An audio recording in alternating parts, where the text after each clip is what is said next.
So guys, yan, magbabaklas tayo ng crates yan, crates. Ang kahoy na yun, no? Pinagkala siya ng lakatan na saging natin, ayan.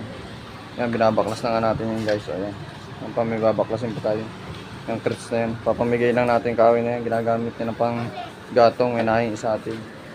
Ayan. So dami yan, tara guys.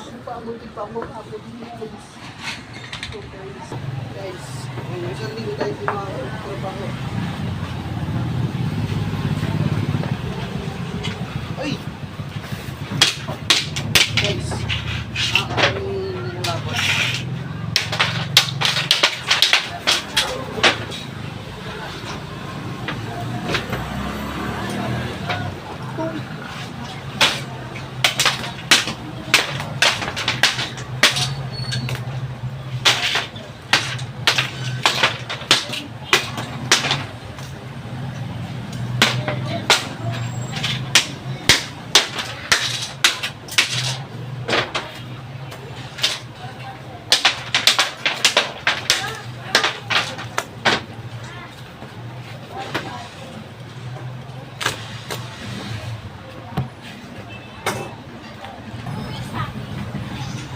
Yan, te. Lagi lang.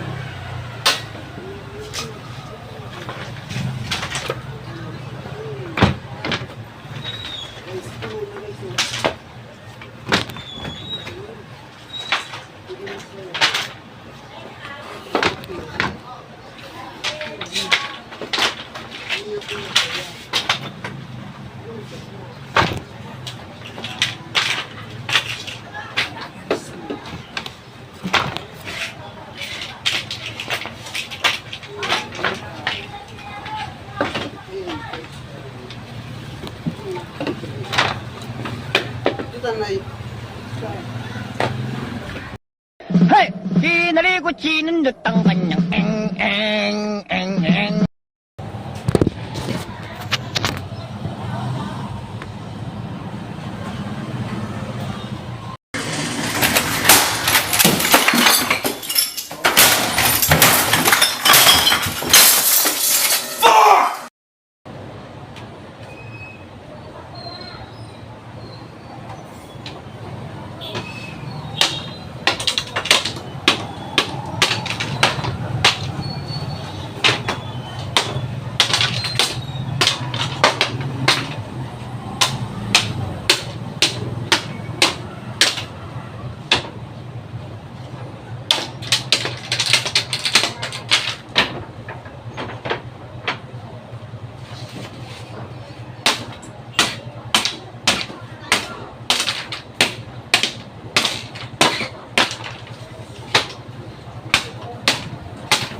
So guys, ayan, natapos na yung ating binakas na crates yan.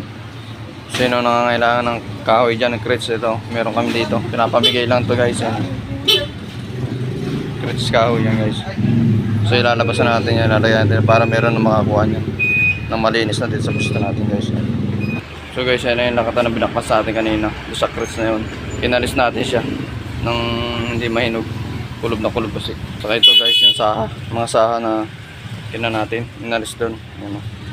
Lagay natin sa ako para malwan-alwan kanin ng ating magbabasurang masisipag magbabasura. Ayan guys. So guys. Yan, mamaya kukulubin uli natin yan guys. Ang lakatan na yan.